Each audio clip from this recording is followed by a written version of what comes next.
was. It's day 5 right here at Tobago Updates, where we are hosting the Beneath the Surface series. Natalie, were you tuned in for the entire week? Oh, most definitely. And it's always good to have persons, have that moment of self-reflection. And you get an insight into the assemblymen, because sometimes you just see them in the media quickly in their office, but you get a chance to listen to what were some of their plans and what they have accomplished so far and what they would like to do. Lovely. So Natalie, we have a very important guest this morning. Oh, most and I'm definitely. seeing that you were so relaxed on vacation. I'm going to give you the honors of introducing her this morning. But before we introduce our guest this morning, we're not just downtown Scarborough. We are on Milford Road, Esplanade. And of course, the board of directors who oversee this. It's good to see something is happening. I often pass by and I say, but here seems so underutilized. It has so much potential. But, I think that the board of directors, they are doing something. You see people moving in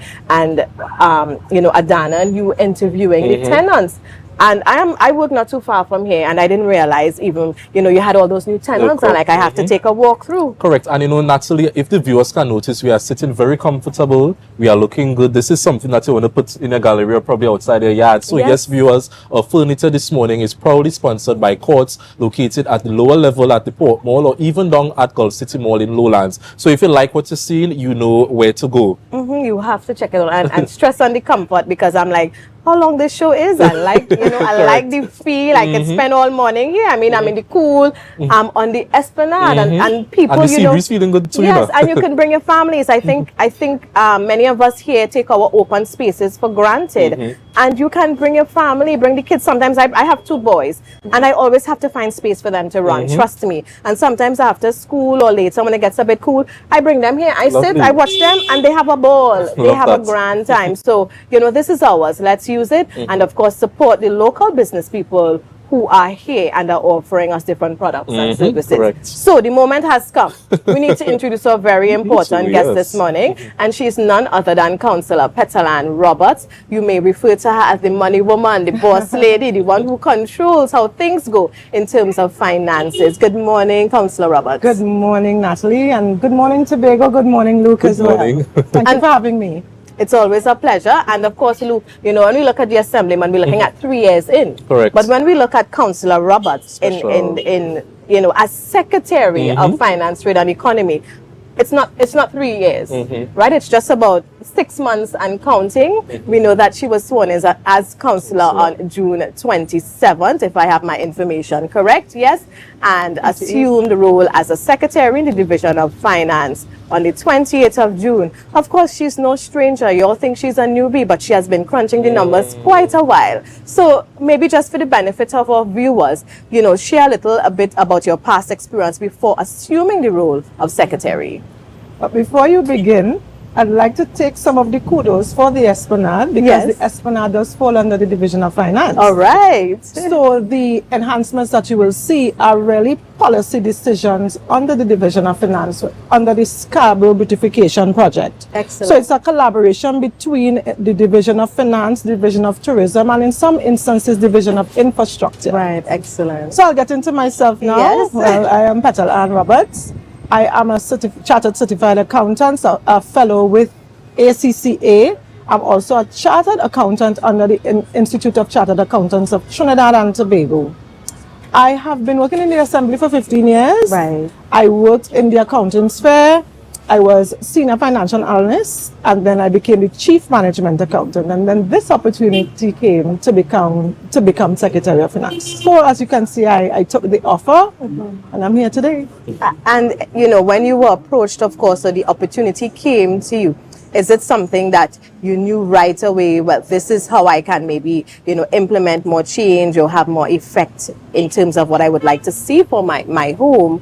Or is it that you really had to take your time and consider, do I really want to sit as secretary? Because you have been working in the division, and of course you've been doing an excellent work. I know people who know you, it's not that you're working now because you're secretary, but your reputation in terms of work, getting things done a particular way, it's there, and we all know about it.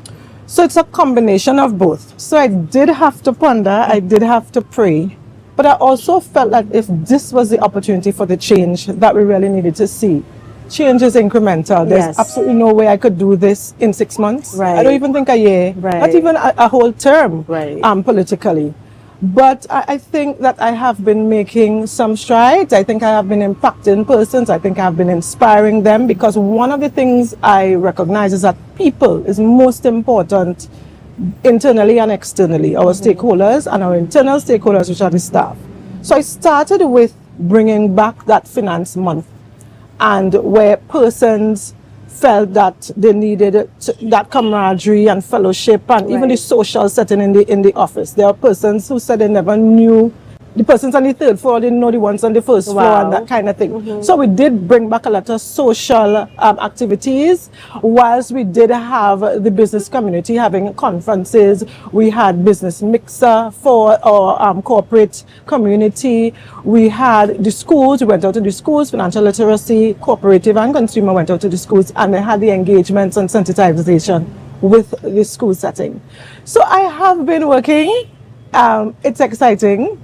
It can be a challenge sometimes, Right. but I'm deeply thankful and grateful for this opportunity. Right, excellent. And you know, Ms. Roberts, listening to you speak, your professional background seems so wide and so amazing, and I want to commend you for that.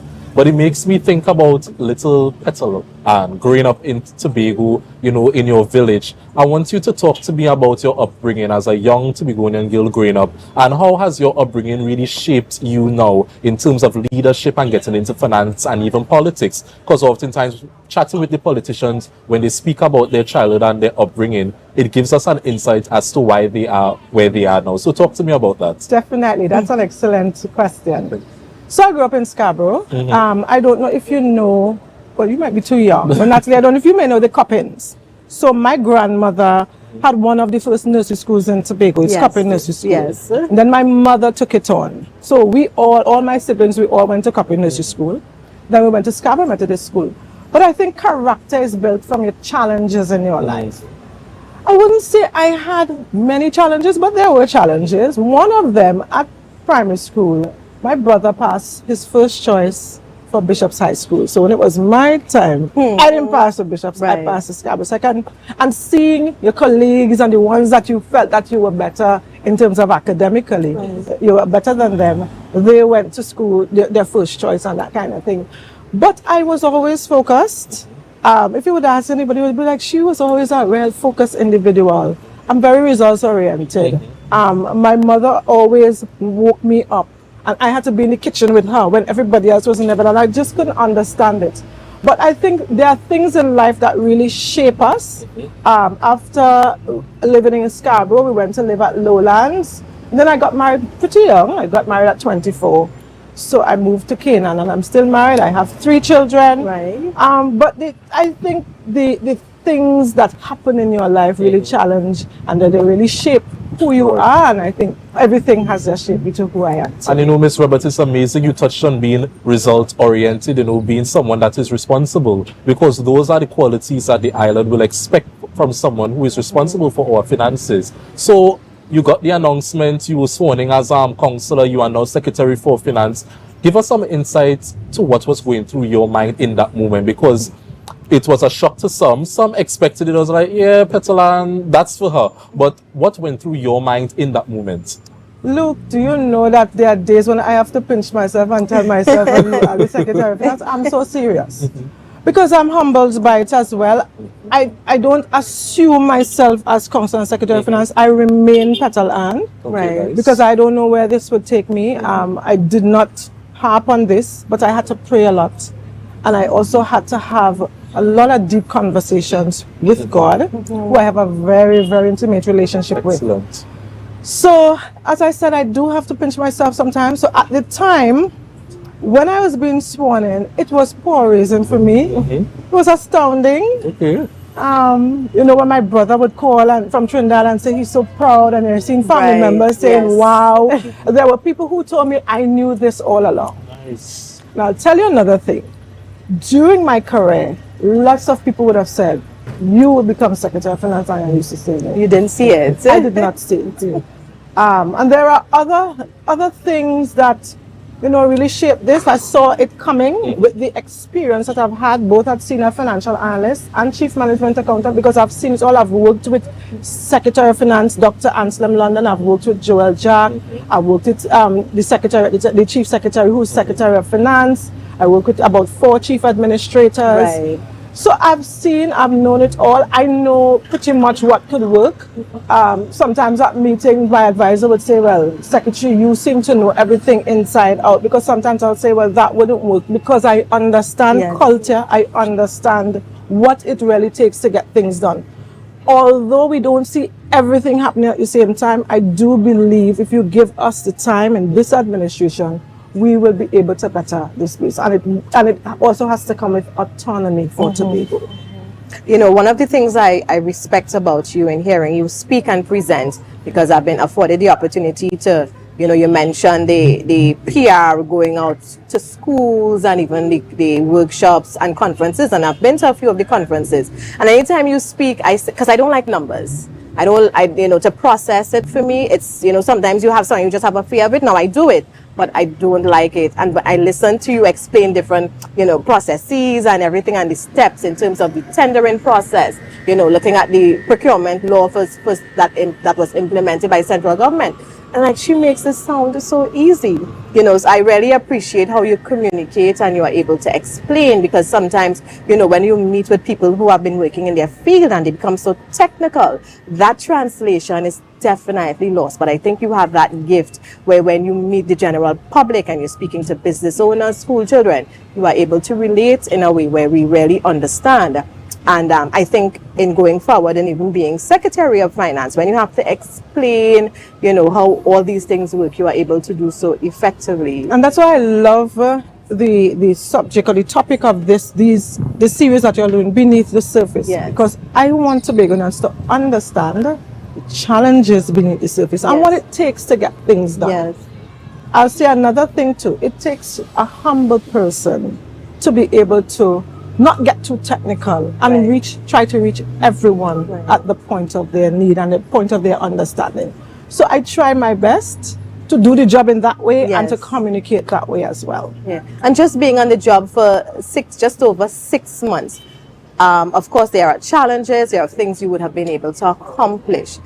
How are you able to implement the vision and mission of the division in terms of overseeing and the management of the economy? A lot of time when we hear from this division, we hear about the financial aspect, but you have the trade, you have the overall economy. How are you able to ensure that your strategies, your goals line up with the vision and mission? That's an excellent question as well. As Secretary of Finance, since I came into office, there are 2 things that one started before I came into office, and one of them I initiated as policy. So we're now looking at a trade unit, and that's really to facilitate trade and have our entrepreneurs and our SMEs and MSMEs, give them the opportunity to export and to get to export readiness. Let them know what it requires in terms of regulations and that kind of thing. And we also have the Tobago Development Bank, which started prior to me being sworn in and coming in as Secretary of Finance. But those 2 things I think will accelerate a lot of things for us in the economy. As I said, it would take time. This economy has been a bit slow. Predominantly the THA is in terms of percentage does most of the employment, and then what we do, we pump a lot of resources into the MSME sector. Right. So this week I gave grants. We granted these up to $25,000 grants to these MSMEs in Tobago, and they may be the ones to spin the wheel in the economy. They are the driving force. But I think we have, I know there is more work to do. There is more opportunities for growth for entrepreneurs, more opportunities for growth from the MSME sector to the SME. And one of the things I told them at the grant distribution ceremony is that we really try to do our part. But entrepreneurs have to be risk-taking. They have to be the ones to keep the business doors open. They have to be the ones to be committed discipline, and we are not seeing that consistency in business. From the time a day you have no one come, you close up shop and you become inconsistent, being very predictable as well in the sector. So we have to get there. It's a partnership between the government and the private sector, Yes. and we are really, really trying to do our part. I'm not saying that we have done it perfectly, Right. but I think that we are on the right path and we will get there. Okay, great. And Secretary, on the surface level, when you hear Secretary for Finance, the first things that come to your mind is managing the funds. But, you know, if we delve into conversations about Tobago's autonomy, there is the issue of the island always having to depend on central government for revenue, for income, for money. So I want you to walk me through some of the strategies you would have implemented or you would like to implement that will reduce the island's reliance on central government for revenue so that we can be an island that can generate our own funds. One of them is the Tobago Development Fund. It's not, we don't call it a bank because we would not be able to do things that a bank does. So it's called a fund, and in that fund we will be sourcing investments as well. So we would not only provide capital in terms of long-term capital, but we'll also be sourcing investments externally. That's one. Two, I would really like to see the day when our legislation allows us to go out and borrow. We have access a bond, but the liabilities of the assembly are so large, and that's why I have not been able to access the balance of the bond, because Right. in 2027 we'll have to make a bullet payment of 165 million. Wow. So you can imagine a bullet payment of 165 million, Yeah. and our development budget is about 200 billion from central government.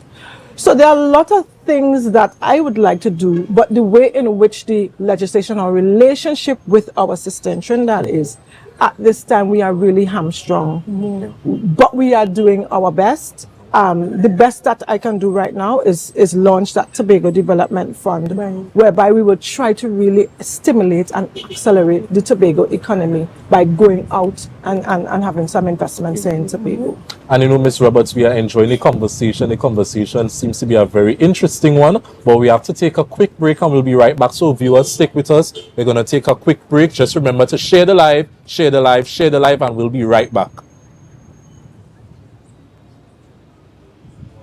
Welcome back, viewers. Thank you for staying with us. You are viewing GMT this morning, and it's a beautiful sunny Friday morning, and we are on the outside. I am Natalie Sealy-Richardson, and I have the pleasure of sitting with Luke James Trim, and we both have this wonderful opportunity to sit with Councillor Petal-Ann Robert, Secretary in the Division of Finance, Trade and the Economy. So if you are now joining us, don't just sit there. We want you to share that link. Somebody needs to hear about what's going on. So share the live and be informed. So Councillor, of course, you know, there are successes, and with everything that's great, you will have challenges. What are some of the challenges when we think about the appropriation, you know, the budget allocation coming to central government? What are some of the challenges that the division meets when we talk about that?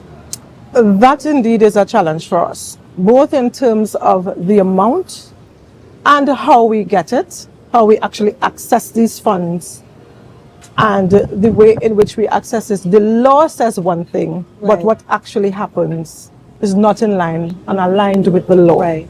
So in the first instance, we had asked for 5.8% of the national pie.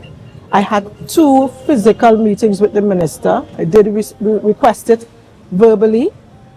We did request it via the budget, the draft estimates of expenditure. And well, he did not give us a positive response when we went verbally in, I think we went in August 30th, and then we went back in September to deal with some other pressing matters that we could not deal at that initial meeting. So the allocations, we couldn't even beforehand predict how much it would be. Right. He did indicate that 5.8 would be a lot, and it would also mean reducing the allocations for ministries in Trinidad. And we found that to be a disadvantage to us, because Tobago's economy has been in a particular way, and that's because of lack of funding. And I'm sure you would agree with me that money is really is a critical success factor in a lot of things. Definitely. So that is one. So we did a draft estimates of expenditure with a budget of 5.8 million, 1 billion being towards our capital development, and then the 3.8 towards, or the 2.8, sorry, towards recurrent expenditure. And that did not happen. Eventually, we got about $2.5 billion. URP and CPEP remained the same, despite the fact that they raised the public servant, some aspects of the public service by $2. Yes. And we continue to get 18 million for URP and 9.2 for CPEP. So you can imagine the expectations of workers and our allocations remain the same, and we just have to try to make it work in the interest of Tobagoans. So I'm glad that this is beneath the surface, because beneath the surface we have so many challenges whereby the expectations are not really in line with the realities that we face.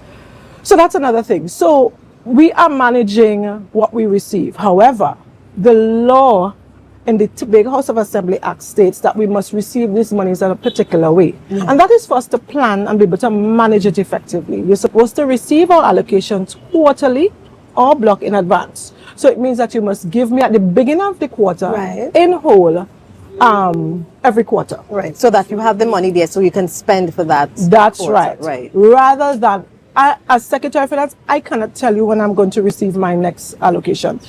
Not allocation, next tranche of releases. As a matter of fact, we only received for January and February, we received that last week. Sometime last week, maybe Thursday or this week. Either last week or this week. But I can't tell you when I would receive March. That is what is happening in this space.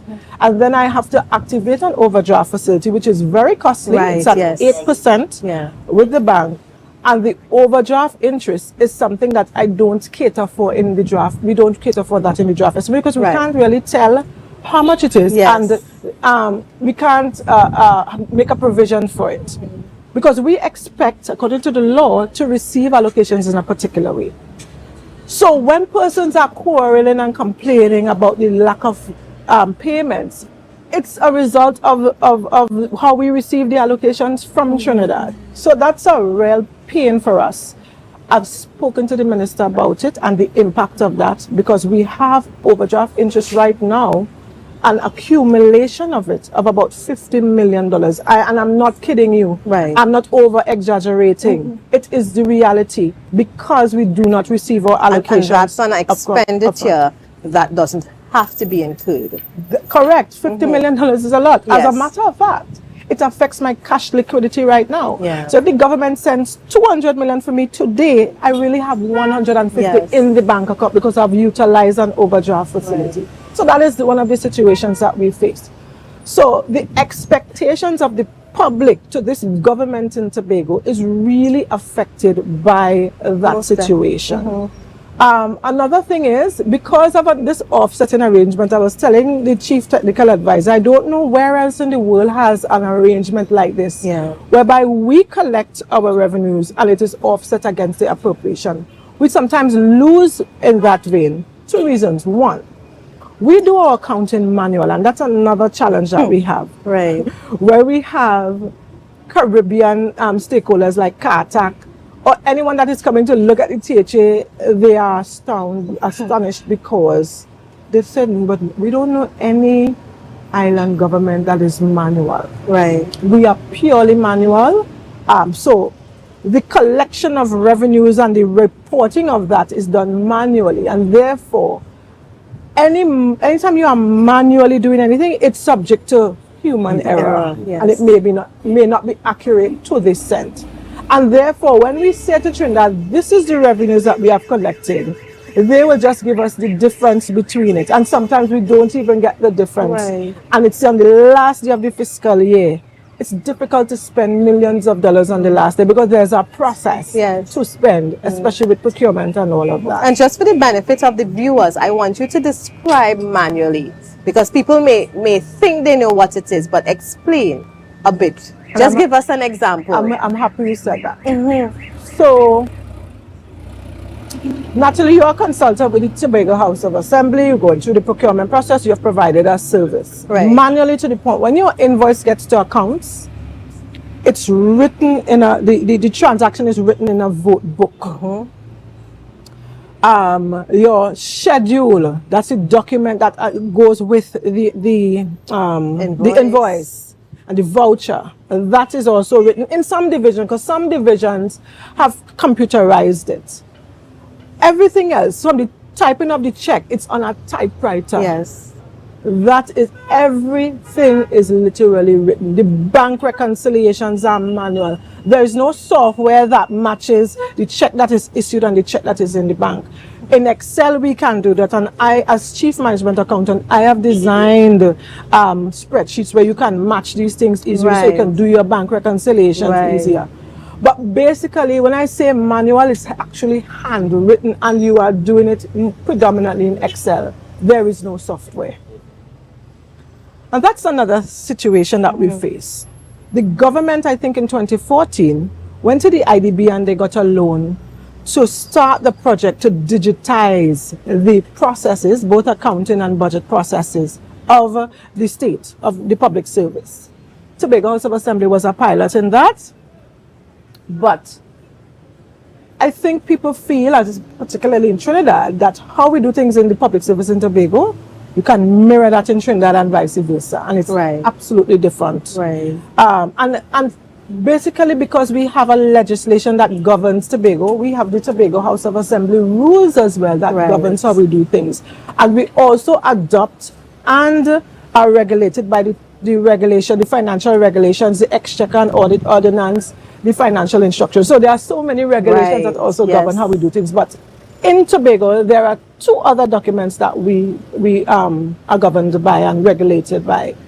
And that is the law, the Act, and the Tobago House of Assembly rules. And we still utilize these documents.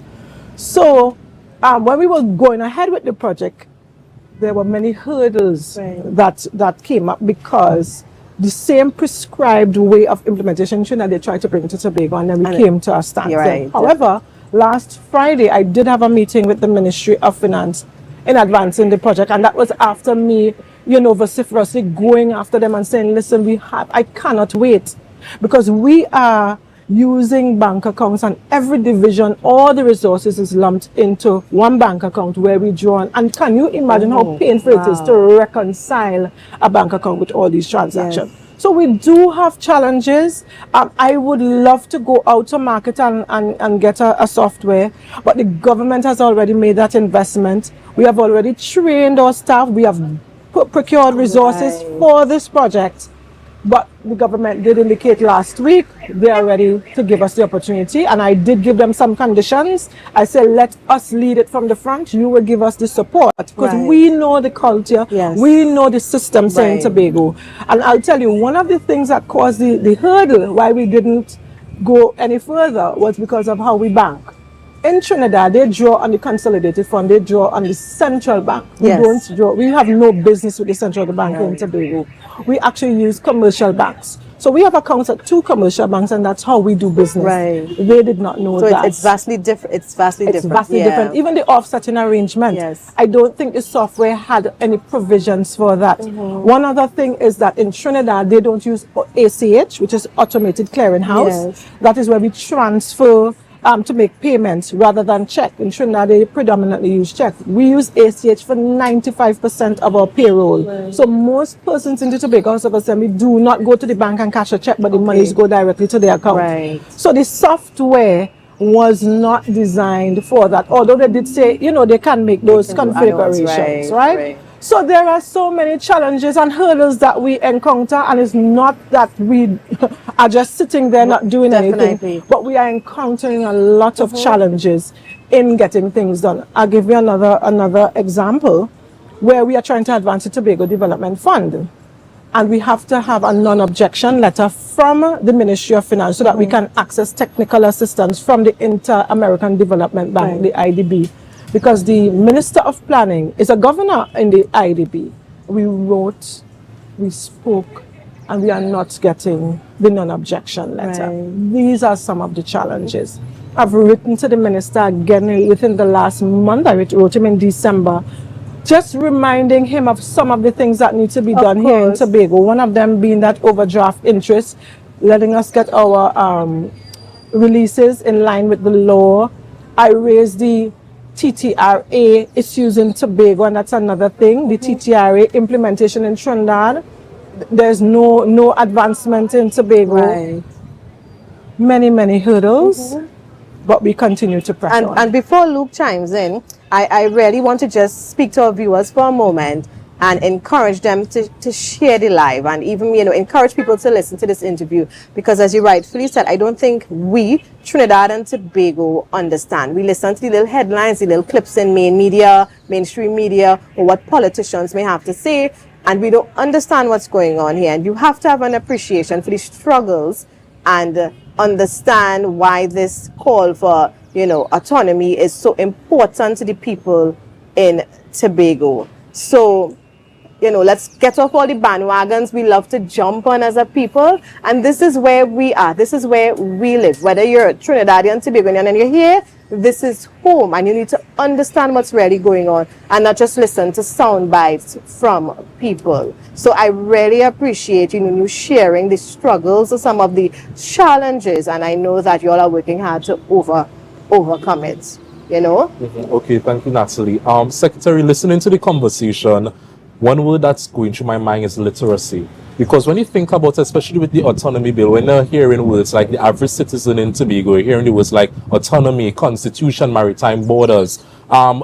These are words that you don't usually learn in our education system. So when you hear people speak about those conversations, it's very difficult for us to chime in and understand. So, you know, where finances are concerned, a country or an island's development is just as good as the development of its people. And for us to understand terms such as overdraft, cash liquidity, recurrent expenditure and fiscally and all those the vernacular that shapes the financial conversation, it makes me question, as Secretary, what are your goals to improve the financial literacy among the residents of Tobago? Thank you for that, because we take it for granted that people understand and know what you're talking about. Yes. And I'm happy you raised that. And, you know, with that question, it really expanded the vision that I should have to get down into these figures. I'll tell you something. When I first started in the assembly, ACCA is a globally recognized accounting profession. There is no paper that teaches you public sector accounting. None. So when I came, there are a lot of words I didn't understand. Warrant, releases, offsetting of revenue. I knew revenue in the sense of revenue generation and not revenue collection in terms of taxes. So there's a lot of learning I had to do. And I really appreciate the people that really trained me, like Mrs. Jennifer Lizama, Dr. London. Those were the persons that I was under at the time. And I did some research myself. The financial literacy unit, they usually do a series of things. They have the annual work plan with literacy and sensitization and education drives. And, you know, when I first came to office, I told him more about, as a contract officer, we don't recognize that we don't get a pension. And a lot of people, they take their gratuity and they spend, they buy a car, they buy things that don't generate any revenue. I said to the head at the time, I'd like you to do a series on that. But because you have drawn to my attention the need for people to understand the public service terminology, the things that people say, and I would come out and say some things. Chief Secretary Farley Augustine would also send them about persons who would not understand. It would be my responsibility to get that kind of education and sensitization done. Okay, so I will take that up. No problem, Secretary. So we have to take a quick break and we'll be right back. Just remember to share the live, share the live, share the live. We are people in the sun. We are beaches, we are rivers. We are melanated ones. We special and there is no denying Tobago is number one. Welcome back, viewers, to Day 5 here at Tobago Updates as we are continuing the Beneath the Surface series. We are here chatting with Councillor Petal-Ann Roberts, and you know, as you are viewing us, you can see that we're sitting very good. If you can see this set today, it's a new set different from the one yesterday. So yes, our furniture is probably sponsored by Courts. If you want to check them out, if you want to find what they have to offer you, they are located at the lower level at the Portsmouth in Scarborough, Tobago, and at Gov City Mall in Lowlands, Tobago. Now, Secretary, when we watch the budget, when we go on social media and see where the funds are allocated, not everyone is pleased with where the money goes. And, you know, as Secretary of Finance, you have to handle that. You have to handle people asking the questions, the whys. Why did it give us more money? Why did it put the money there? Why is the money going there? Why you all need money in that division? And it makes me question, how do you handle that public scrutiny where financial decisions on your end or even the Chief Secretary's end is concerned? Once you're doing anything on behalf of 60,000 people and beyond, you will come into question. You can never please everybody all the time, every day. I do agree that we should do a little more consultation with the public, but that can prolong the implementation of anything. I try as much as possible at all times to do things with a level of integrity, so that if anything comes into question, I will be able to justify and say, yes, this was done because of so and so. So what we do, we follow policy. We don't do our own thing. There are policies set by the administration, and the policies are not necessarily set by one person, but as an administration. And therefore, we follow what the policy says. We have a budget statement. And as I did indicate to Natalie before and to Tobago, that we do a budget statement in June, and then we have to come back and reprioritize. And that exercise in itself is a tedious one, because you have to now reshape and rethink what you wanted to do. And then you feel so hamstrung, and you feel so like you can't do so much that you have promised Tobago on your initial budget that you're going to do. But at the end of the day, everything that we do it in line with regulations as much as possible. And public scrutiny, I'm in public life. I'm the Secretary of Finance responsibility for 2.5 billion of Tobagonian dollars. So therefore, I would even admonish secretaries to ensure that whatever you are doing, it is in line with the law, it is in line with the regulations, it is in line with the policies of the administration. And I know one of the projects undertaken by the division was to digitize the THA tendering process. Can you give us an update on where that is? So that project started while I was at the office of the Chief Secretary, and the Chief Secretary is the head, finance is the heart of the THA. And I've moved to the heart, I'm no longer at the head, but that project, according to the Executive Council at the time, it was going to be led by both divisions. So now I'm Secretary of Finance, and since I have all the institutional knowledge and so forth in this project, I am now leading that. The challenge was to find a Petal-Ann in the administrative arm of the THA. Right.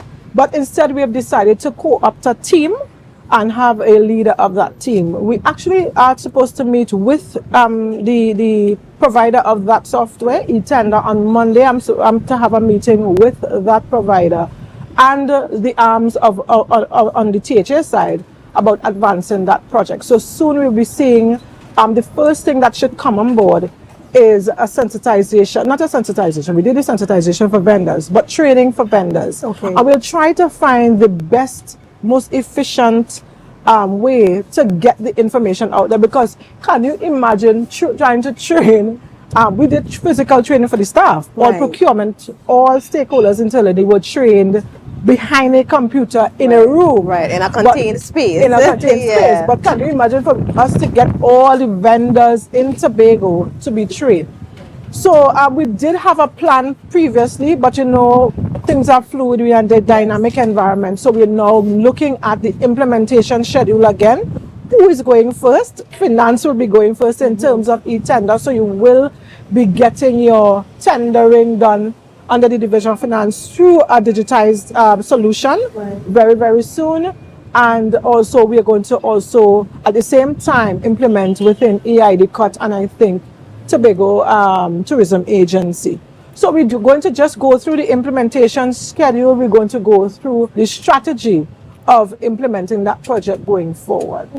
And of course, you would have shared some of the challenges experienced within, you know, your 6 months as a secretary. And if you can share 1 or 2 success stories when you went in, this wasn't being done, and you got it done, and you feel great about it. I think the strides that we are making in the loan guarantee program, we have a loan guarantee program that is almost ready to be launched. I feel that that will come very, very soon, and I feel a sense of pride with that, because that's another option. We are not providing finance just as BDU and venture capital, but what we are doing, there are business persons out there in the SME and MSME sector, and even the larger sectors, who are credit worthy, but they do not have access to collateral. We will be providing that capital on behalf of these applicants. So you have your normal lending criteria in a commercial bank. Right. You go to a commercial bank and get that. So we are almost ready for that one. And as I did indicate earlier, people to me are the most important resource. People are satisfied, you get the most out of them. They become more efficient and productive. In the Division of Finance, when I got there, I felt that there was no cohesiveness. People didn't have a sense of belonging. There were so many issues people-wise. I think I've started to make the investment in people, both inspirationally and otherwise. Right. We're looking at a lot of training programs for the staff at the Division of Finance. I actually wanted to start the year with there's an inspirational speaker and a pastor. I wanted to start the year with that for the heads of department, but we're going to do it within the next 2 weeks instead of the beginning of the year because of procurement processes and so forth. But the investment in people, I feel a sense of achievement with that, and I will continue to do that. I make myself very accessible to the staff, to the heads. I allow them to bring proposals to me. I don't only set the policies that I want, but I hear from them and I say, what do you want? You bring the proposal to me, let us go through it together. And that's how I basically run the division. Excellent. Great. And you know, Secretary, listening to this interview, I think we can all agree that we understand what the island of Tobago means to her professionally. Yes. But you know, since we're on beneath the surface, I want you to walk us through beneath that surface. What does the island of Tobago mean to you personally? Tobago is home. It's a beautiful place. I'll tell you, when I look at drone shots, I am in awe. Sometimes I cannot even believe. I think we are a different type of people as well. And when you go to foreign countries, I've been to several islands, I've been to the States, I've been to first world countries. Tobagoans are very unique. They are my people, and I'd really like to see us developed. I have one thing to say to Tobagoans. I think we are the change that we want to see. That is one of the reasons why I took this position too. There were changes I wanted to see. I was complaining. I complained for years about a lot of things. But I'll tell you, beneath the surface, it's easy to criticize when you're on the outside, but when you're inside, I see the challenge. But at the same time, we complain bitterly about a number of things. And I think that we are the solutions to our problems. So Tobago, to me, is home. I think we have so much potential.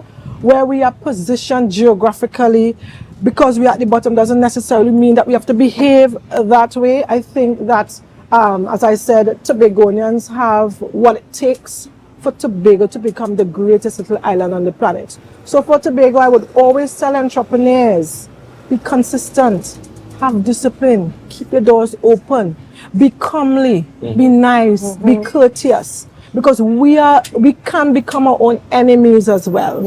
And even in the political struggle, sometimes we are the ones that do not cause the advancement of the island because of politics. And I wish sometimes when I go to see the minister that we could see things as they are and not really through political lens. And I came in here as councillor, I didn't come in as a politician. And I really hope that one day we can surpass all of these things and really get to a place where we can advance Tobago truly without the encumbrances. And I need to ask you, what is your anchor? Because you're in the public life, you're now a politician, whether you like it or not. You're now a secretary, you still have your personal life, you still have your own personal struggles that you probably don't speak about. And, you know, it's always important to have that community of persons who will keep you grounded, who will give you that support, who will wipe your tears and say, keep going. In your life as Petal-Ann Roberts, who are those persons? God. Okay. God is my anchor. Nice. When I came into this, there's only two, I would call God a person. Two persons that once they gave me the go-ahead, I'll do it. It was God and my husband. So if my husband said no, it was a no. When I went to him, And I said that had to be God too because I thought he would have had a lot of questions. And I did indicate to him that same change you want to see. I said, there's certain things I don't like and I think that I could make those changes. And he said, if you feel like you can make the changes, go for it, right? My children, I have 3 little children, 2 at Bishop's, 1 at the primary school level. And it is a legacy I don't want to leave. People usually want to leave a legacy. There's a legacy I don't want to leave. I don't want my children in the future to say, Mommy, what did you all do to us? In terms of the things that we have to fix, the foundation that we set for them. I really feel that I have to do this for my 2 children, their colleagues at schools. I have nieces, nephews, I have friends with children, and I'm really doing this as my anchor, and that's my motivation to keep on going, because I feel that the impact I would make, I don't know if it would be 18 months, I don't know if it would go beyond, but I trust God that he will use me for his purpose in a time like this. And what are some things you do to relax? Because I know you probably have, you have so much doing, whether you're traveling, you're here, meetings, running the division of finance. As you say, it's the heart, it's a lot. You have to keep that going, else all can fall apart. What is something that you like to do? If and whenever you may have that few spare moments. Alone time. I wish I could have more of that. And alone time, not only in Tobago, but anyway. I could travel alone and I'll be good. I'll be fine. There are books that I like to read. Actually, in the break, I was telling you about a book that really motivates me, it pushes me, it helps me. It's The Purpose-Driven Life. And there are other books that I read that really give me that drive and really help me understand purpose, and what I'm doing is not just for me. There's a bigger purpose in that. It's really, really difficult balancing the two. There are things that don't get done in your personal life, and sometimes I wish that the work they had more hours. Every day for this week I've gone home and it was night. It was dark. Yesterday I tried my best. I said I need to go home and it's bright. The children have assignments. There's so many things I would like to do, but for a time like this, I'm committed and I will do what it takes, the best that I can in the time that I have. And I think that's a good way to end at this time, Luke, hearing from the secretary, getting even to understand you more in interviews like this. And that's why I think it's so important, when we have series like this, we meet a person. As I said when we began, you see them in the media, you see them at conferences, etc. But these are human beings with their challenges, with their victories, just giving what they can. And I just want to say, thank you for what you do, because it is a sacrifice. You have your family that will have to do without you at times, because you're running the heart of Tobago. And on behalf of the people in Tobago, even those who quarrel and complain, you have those here. They have to be part of us. Thank you for what you do and for all that you will do in getting Tobago where it needs to be. Thank you very much. Secretary, I want to thank you for agreeing to sit down in the Beneath the Surface chair today. I think the conversation was a very, very healthy and fruitful one. I think if anyone sits down and listens to this interview, it's going to enhance their perspective about a lot of things that goes on in the island. So I want to thank you for that again, viewers. The couch and the seats are sponsored by Courts, located at the lower level in Port Mall and Gulf City. And look, we could have sit for next hour. We could have. It's so comfortable. We understand, we could have sit for another hour. So viewers, thank you for tuning in. This is the end of this episode of Beneath the Surface. For those of you who are loyal that tune in every day, thank you for believing in the vision. Thank you for believing in the impact Tobago Updates has on the island. We'll be back again next week for another series, so just stay tuned. And remember to share the live, and have a great weekend. Yeah.